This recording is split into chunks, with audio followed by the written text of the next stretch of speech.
ಇದ್ಯಾರ ಮನೆ? ನಮ್ಮನೇನೆ ಜಾನು.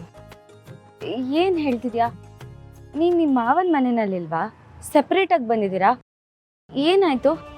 ಹಣೆ ಬರೋಕ್ಕೆ ಹೊಣೆ ಯಾರು ಅಂತಾರಲ್ಲ, ಹಾಗೆ ನಮ್ಮ ಪರಿಸ್ಥಿತಿ. ಅದೇನಾಯ್ತು ಅಂದರೆ, ಸರಿ, ನನಗೆ ಅರ್ಥ ಆಯಿತು. ನಾನು ಈ ಮನೆಯಲ್ಲಿರೋದು ನಿಮ್ಗೆ ಯಾರಿಗೂ ಇಷ್ಟ ಇಲ್ಲ. ನನ್ನನ್ನು ಮನೆಯಿಂದ ಆಚೆ ಹಾಕೋಕ್ಕೆ ತುಂಬ ಪ್ರಯತ್ನ ಮಾಡಿದ್ದೀರಾ, ಆದರೆ ಅದಾಗಲಿಲ್ಲ. ನಿಮ್ಮ ಆಸೆನೇ ಗೆಲ್ಲಿ. ನಾನು ಈ ಮನೆಯಲ್ಲಿ ಇರಲ್ಲ.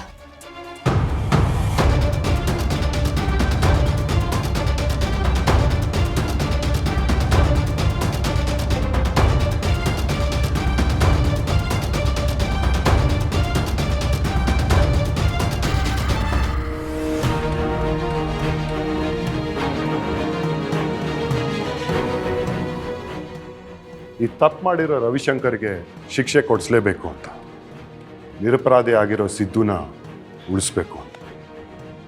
ಹಾಗಾಗಿ ಆ ರವಿಶಂಕರ್ಗೆ ಗೊತ್ತಿಲ್ಲದೆ ಎಲ್ಲ ಗನ್ನಿಸ್ತಾ ಇದ್ದೆ.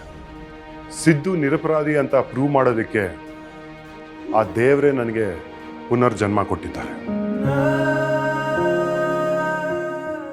ಅಕ್ಕ, ನೀವಿಬ್ರು ಇಷ್ಟೆಲ್ಲ ಕಷ್ಟ ಅನುಭವಿಸಿದ್ರಾ?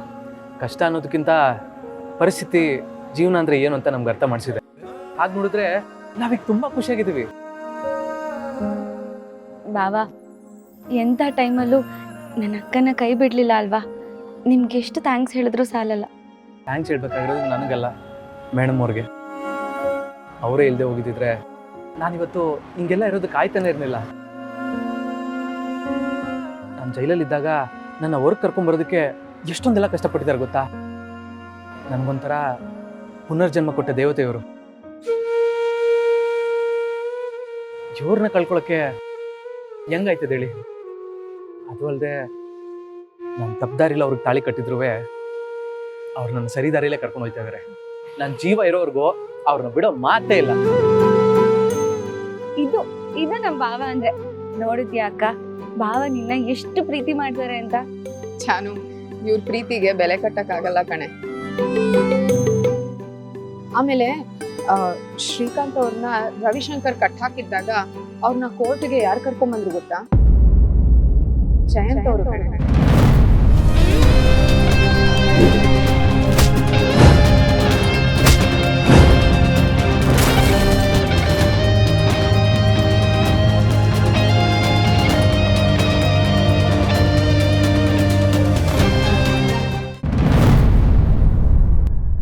ಜಯಂತ್ ಅವ್ರು ಅವತ್ತು ಇಲ್ಲದೆ ಹೋಗಿದ್ದಿದ್ರೆ ಶ್ರೀಕಾಂತ್ ಅವ್ರ ಕೋರ್ಟಿಗೆ ಬರಕ್ ಆಗ್ತಾನೆ ಇರಲಿಲ್ಲ ಅನ್ಸುತ್ತೆ.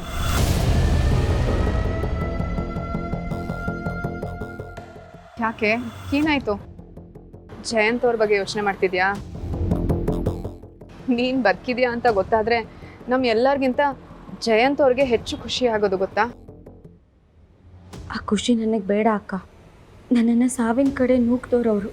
ನನಗೆ ಅವ್ರ ಮುಖ ನೋಡೋಕ್ಕೂ ಅಸಹ್ಯ ಆಗುತ್ತೆ. ಮೇಡಮ್ ಅವರೇ, ನೀವು ಹಿಂಗೆ ಮಾತಾಡ್ಕೊಂಡು ನಿಂತಿದ್ರೆ ಅವರಿಲ್ಲೇ ಕನಸಿನ ಲೋಕ ಕಟ್ಕೊಂಡ್ಬಿಡ್ತಾರೆ.